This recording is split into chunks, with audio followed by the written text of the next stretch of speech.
If you're a strong bank CEO, you sit between two constituencies, the board and the shareholders. Both look to you for direction, not just performance, direction.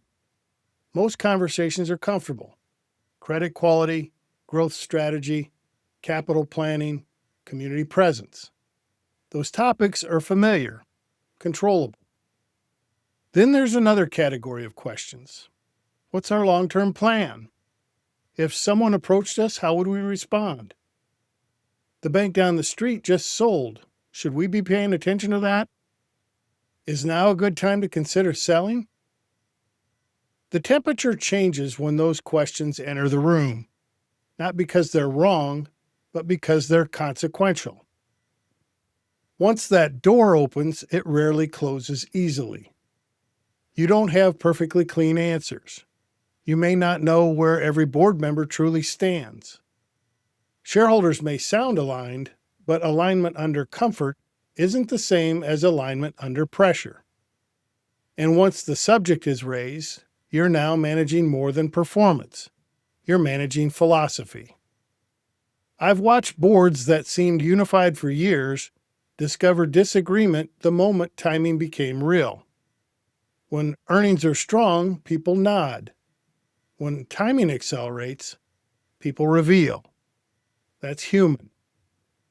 So most CEOs wait. I've done it myself. You tell yourself, we'll deal with it if it ever becomes real. In the meantime, let's focus on running the bank. That sounds disciplined, sounds responsible. But here's what tends to happen. If timing and readiness aren't examined early, privately, they get examined later, publicly. And public examination carries pressure. Questions come faster, expectations sharpen, directors want clarity, shareholders want reassurance.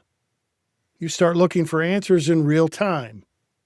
Let's review the documents. Let's speak with counsel. Let's gather the information. Those steps are legitimate, but sometimes they're buying space. Not because you're hiding something, because you haven't yet clarified the structure behind the conversation.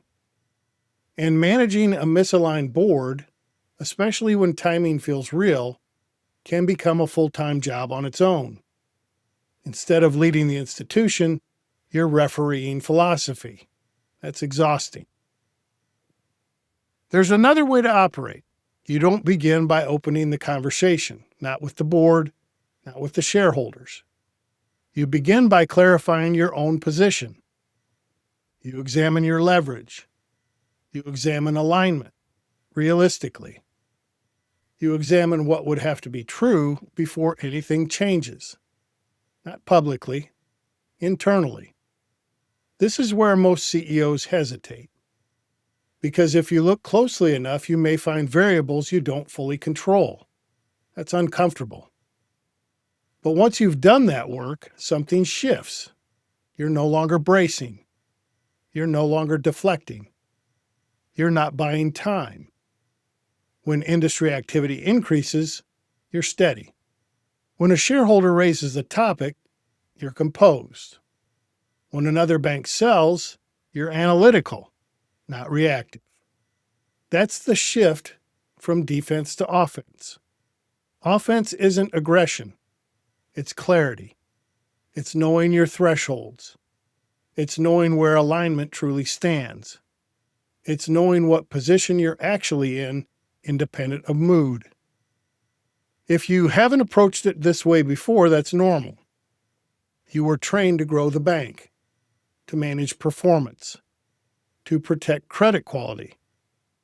No one teaches structural clarity before exposure. Lawyers show up when momentum is already building. Bankers show up when the process is underway. By then, you're reacting to motion. This work happens before motion. And when you do it properly, the pressure drops. Not because nothing will ever happen, because nothing ever catches you off guard. That's freedom. Not freedom from responsibility, freedom from surprise. freedom from being cornered by timing, freedom from discovering misalignment in public. You lead differently from that position. Your tone changes. Your confidence stabilizes. And when, not if, timing eventually enters the room, you're not discovering structure under pressure. You're operating from it. So before you ask the board where they stand, before you ask the shareholders what they want, ask yourself something simpler. Do I understand this well enough to lead it calmly? If the answer is yes, you're playing offense. If the answer is not yet, that's not failure, that's the work. And that work begins quietly with you.